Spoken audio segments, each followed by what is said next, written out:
The worst date ever. It was my first real date. I couldn't be more excited. I was finally going on a date with my high school crush. He was one of the most popular guys in school. He was tall with brown eyes and skin. All week I've been anticipating this weekend. I woke up early that Saturday morning. I picked out my favorite jeans and a cute burgundy blouse out in my closet. I made it to the movie theater just before the movie started. I waited outside for my date for 45 minutes before I decided to go into the theater. My date showed up 10 minutes later. I met him outside. He didn't even send a late text.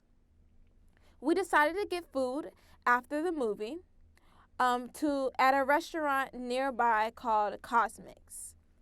Although I expected for him to pay for my meal, he did not. In my mind, I was already ready to go home.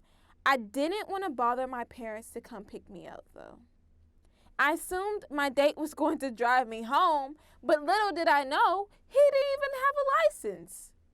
We had to take the city bus. I hated it.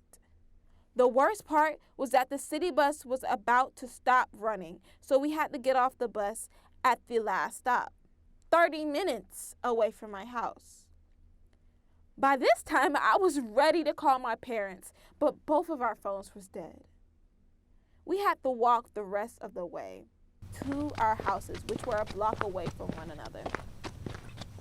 The way home was miserable. The conversation was dry and bland.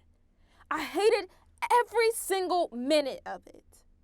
I kept wishing in my head that I stayed home. He was not the guy I thought he was.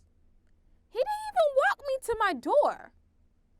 But I was glad because when I got home, I saw the police waiting at my door with my mother. I guess she was worried sick. The worst date ever.